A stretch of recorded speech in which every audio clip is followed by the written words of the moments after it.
in touch in May and you said you were going to put this forward. I remember thinking 2008 we won it. That's a long time ago. Even then I just thought, is this a shot in the dark? Did you have a kind of particular reason to think, no, this could work? Yeah, like you, as you're coming in to Greystones, you see the sign, most livable community 2008, and both my children were born 2008, 2010, and I talked them on. So much has happened and improved since my children were born alone. It's time to update that sign. It's that simple, but sometimes it's just that sign. And then I just thought, right, I had a look at the kind of setup and the criteria, and thought about the town and all the different groups active, and I thought to myself, I'll put out a call, which I did through the Greystones Guide. And then over time I met with a few different people, just asking them, you know, do you think we've enough to put in? Interviewing people and asking them, just having a cup of coffee, talking about what they do locally for the town, and gathering up all that information and chatting to the council, to Rory, O'Hanlon and Myra, and all the stuff that they've done over the years. And I just thought, yeah, we have an application here. There's so much good has happened since 2008. Let's try again. Well, that's the thing now. It seems because of this dreadful lockdown, and there's definitely a jet lag in the town. Everyone feels like they've been sitting at an airport for a year and they haven't managed to go anywhere. And that's not the time you even think of, oh, this is a great place to live. This is a lovely town. You almost lose that thread, and that's what amazed me about the. But when you suggested to me, I was just thinking, of course, like, you know, as much as we seem to be dealing with a downtime, we're still living in a beautiful part of the world, and that I don't know whether that was something that you kind of got a very quick positive response, or whether it took time to convince other people too that this is the right thing, this is the right time. Do you know, it's interesting because COVID, yes, everyone's stressed. Everything happened to people in their personal lives and professional people. Everything was hard, and there was economic issues for people. But I think equally what it did was it opened up people's eyes to how important and how lucky we were locally, that within our 5k, within lockdown, we'd all the coast, we'd all the beautiful walks, we'd everything on our doorstep compared to a lot of other places. So in some ways I think COVID, and it opened up our eyes to the link between being healthy and having, you know, somewhere to get out and get a walk, and our community and the importance of that. So for me, actually, that reinforced the importance of putting in for it, because I thought, yeah, we actually are very lucky what we have. And sometimes, I don't know, we're our own worst critics. So if you put that, if you had the submission I pulled together, if I had to put that out to Greystones, you'd get mixed reactions. But when you put it out to those international judges, and the judges, you know, they're ex-UN, environmental protection, policy people, they're real high level. A lot of them are leading academics, you know, professors in sustainability. So when they get those submissions, and then when they look at final presentations, they aren't just thinking, oh yeah, you know, let's give this to Greystones. They're really scrutinising it, and they're looking at what did we put in, what are we doing. So it's a really good affirmation for the town, and I just think it definitely highlighted for me the importance of not being afraid to actually look at what we're doing good, because we're just too quick, and I think Irish people particularly, but just generally we're our own worst critics. So, you know, we're quick to find the negative or the part that isn't working, and there's plenty, and that's what's important to say. This award is recognising all the good things, right? Because there are good things, but it doesn't mean that there's not challenges. And even in the application, I made the point of saying, say the marina, it's a brilliant development in the sense, look how wonderful it is for the community, but equally there was lots of division over it. I didn't shy away from that in submission. I said the important thing is making sure that everybody has a role there, and the community got behind fishermen, for example, to make sure that they have a home there, and that there still is that support to make sure the fishermen are part of that development.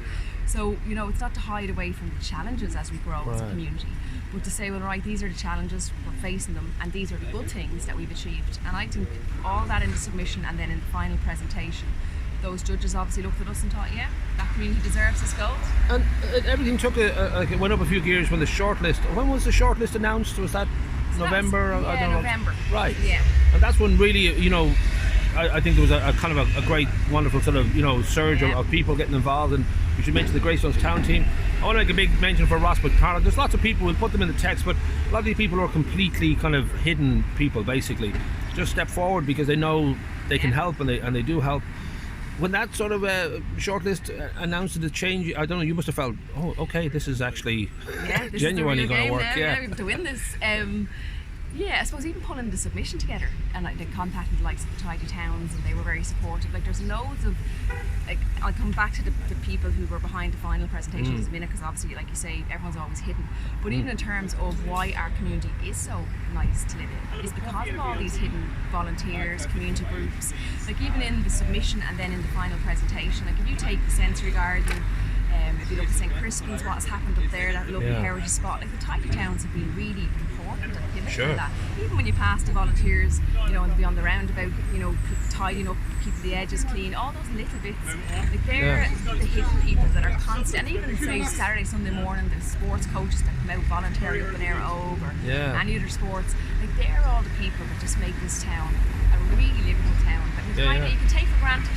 But then when you step back and look at it, you think, wow, we are actually really lucky. In an international context, we're really lucky, and even in Ireland, we're really lucky. We live in a beautiful little place. So yeah, I just think all the people that make this town what it is are hidden, you know, and they know who they are themselves, and that's important. But definitely it's important, you know, I know from the guides' point of view and others, just to sort of every now and again let people know that, you know, for example, like the tiny towns, it is a bunch of volunteers, and it's generally the same people for many years, and there's some new blood in there, but they're kind of working, and I think a part of the brain just thinks, well, they do that, and that's all we need to work, like that's their job almost, when really it's completely voluntary, and there's a lot of that sort of work going on. They just do it tirelessly, they keep chip away, and we all benefit from that. So I think sometimes it's too easy for us to see kind of, you know, what's, you know, obviously there is critiques around, you know, huge levels of housing, we've had rapid population growth, and we do need more facilities to match all that. So yes, that's all still there, but equally there's all this really good stuff, people getting up and making the town look nice. So,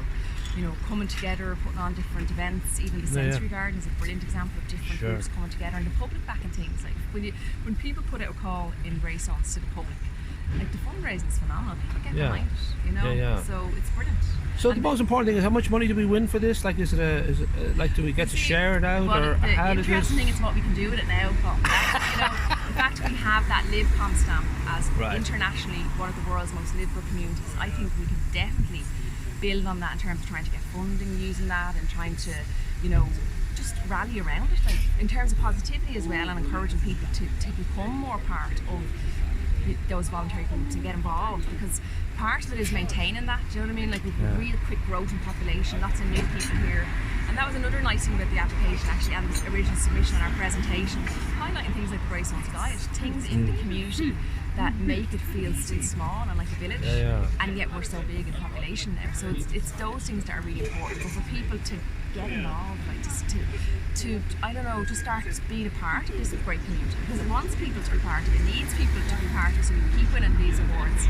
Just coming back to the actual presentation team and my work with the town team, because again they're all hidden people as well that were brilliant. Like they just completely stepped up to the mark in terms of when I approached them and said, right, we've been shortlisted, you know, the finals to do on an international stage, and they just literally, Dermot Dwyer and the rest of the team, that I don't want to get into all names now because I'll forget one, but if you list them in a bit of text, we'll list them above, they literally all got behind it. We had working groups every day, meeting, you know, discussing what the slides would look like, what were the key points we'd make, because there's 6 categories, and the judges that are scoring it, they're scoring us across the 6 categories. So as a community, you can't just really highlight, you know, our community participation, which is amazing, but we need to score well in every other category as well. So it was a case as a working group, myself and the town team, of really working out what do we highlight, we've only got 10 minutes for each speaker, we had 3 speakers, and we had the video production piece then to complement that, and that was brilliant, because that's where we got people like Ruth Fitzmaurice, Phil Thompson, Michelle Power, and Stephen Dave Flynn to speak, and just give a few minutes of kind of what they do for the town. Even the Happy Pair, they put Ireland and Greystones on that international map in terms of health and happiness. So like there's really good stuff, good people locally. So yeah, it was great to have them part of it as well. And we should sort of emphasise this is a big international thing. It's not like this is all decided in London or in Leitrim, or that this is, you know, a huge amount of countries from around the world. I think it was in Egypt this year that they and therefore there's no kind of, you know, favouritism towards little Greystones. There's a sort of sense that this is a world scale of like, let's figure out on this planet where's a good place to live. If you look at the LivCom committee itself, because it's a committee of people, and if you look at who is on that, they're all leading academics and policymakers and thinkers and people in the area of sustainable development. And even the judges, because I went through the judges' names and looking up at their backgrounds, they're top notch. Like. So when they look at the applications and they look at our presentations, they were really, really looking for who. And you're sure there's no one from Greystones on the committee, right? Absolutely. You're sure? And now, what the last thing I suppose is that we'll be able to finally update the signs, or you come into the town and That's tells job people number one for we're the most 2022, livable yeah. community. It's like wearing Yeah. your, like, Miss Navin 1967.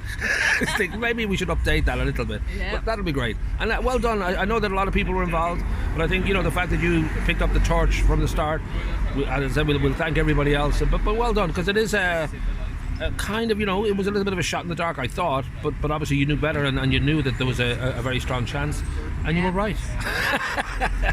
Nicely done.